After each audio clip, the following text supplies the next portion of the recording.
Hey, what's going on, everybody? My name is Matt Jarbo. This is Three Buck Theater. And, over the course of the past couple months, discussing Star Wars has been a very interesting thing, mostly because of the divisive nature of fans of the franchise over The Last Jedi. Many people out there really love it. Many people out there really don't. And it's a very weird place to be for the fandom. And now that the movie's out on home video, people can sit there and hate on it all over again. But one of the biggest aspects of it was Mark Hamill's comments, right? I'm playing a different character. I'm playing Jake Skywalker, to all of a sudden going, I shouldn't have said that. What I really mean was I had disagreements with the script, but I gave full control to Rian Johnson, and the dude's, I'm not worthy. I'm not worthy, right? No one really believed this part of it. It all felt like corporate spin because, well, it's episode 9 and J.J. Abrams and everything else. And yeah, I think that's going to be a big part of it. But one of the things we never really got a lot of information on is George Lucas's planned third trilogy. Now, we know he was working on outlines for episode 7, and he wanted Disney to follow what he was going to do, but ultimately they said no, and they went their own way, which, I mean, they're right, they spent the money.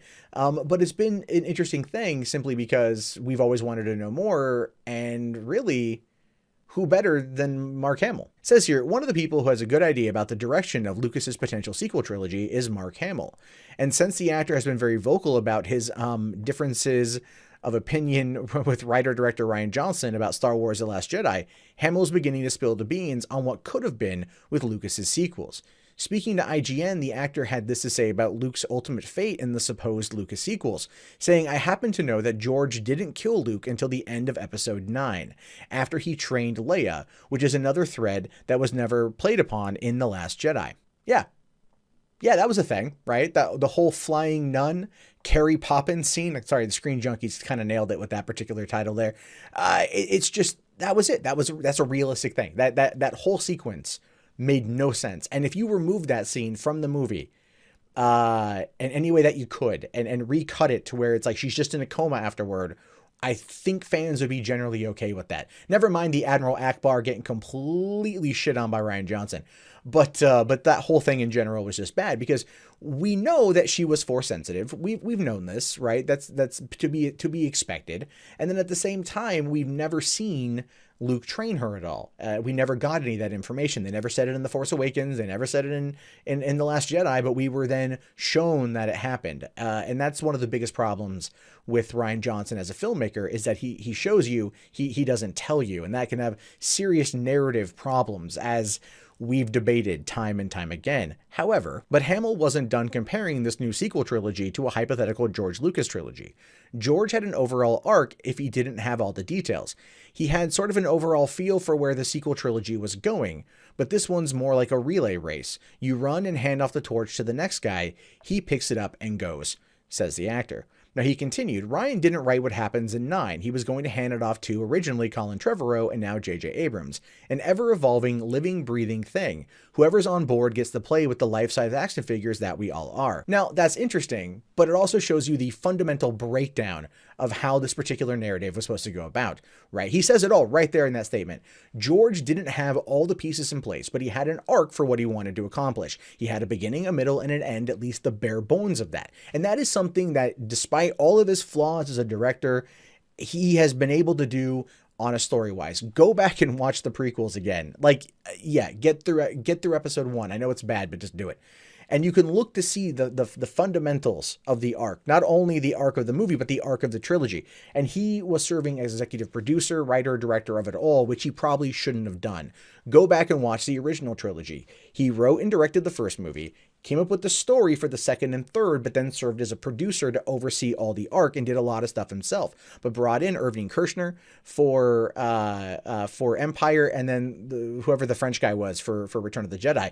But Lawrence Kasdan wrote the 2 scripts, and so you can see like there was the arc that he was going for, and then he was overseeing the overall arc per film, or there was the individual arc for the movie, and then he was seeing it overhead. Do we have that with this new trilogy? And the answer to that is absolutely not. What J.J. Abrams was attempting to do with The Force Awakens was set up episodes 8 and 9, and he did that, as we've known, through Daisy Ridley confirming this. So she said that he wrote the outlines for that. Rian Johnson took it, threw it away. Why?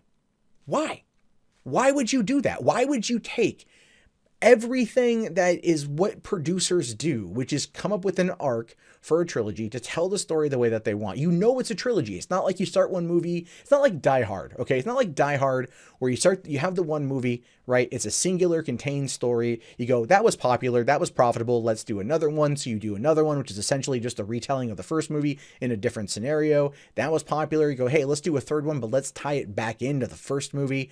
And make it about that one as well. Very similar to like Indiana Jones, the first trilogy on that one. It's Nazis, cultists, Nazis, right? Die Hard, Hans Gruber, terrorist, and then the other grouper whose names I forget right now. Simon Gruber, that's what it was, right? So you've got that narrative, but it's like, it's not starting off like that. It's not going that particular way.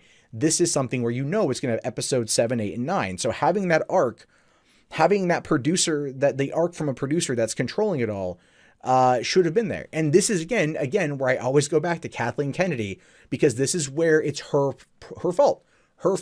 So she let Rian Johnson crumple up and throw it away, right? She let Rian Johnson play in that particular, breathing world with life-size action figures and do something entirely different. It's like having your toys and then giving them to your younger brother, and your younger brother tells an entirely different story. All of a sudden, Barbie is scissoring another Barbie and Ken's in the corner just watching while he's cucked.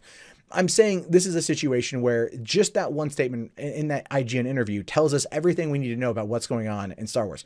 There is no one who is controlling the ship. There is no one who is dictating where to go next. Thankfully, JJ's back for episode 9. I believe he will course correct to the best of his ability, and that is ultimately what we need as fans. But this again shows you that Mark Hamill is not above throwing some serious shade at Rian Johnson for this type of crap. And I know I've been harping on it, and I'm going to keep harping on it as more comes out. But as Mark Hamill keeps talking, we keep getting more and more information, more and more insight into how Star Wars has fallen apart. And it's very sad to me that we've gotten here, but it's also very interesting to cover at the same time. And I do want to know what you guys have to say about this. So be sure to let me know in the comments below what you guys think. My name is, of course, Matt Jarbo. This is 3 Buck Theater. If you haven't already, thumbs up the video, subscribe to the channel, and check back often for more content from me. In fact, if you want to see more, you can do so right now.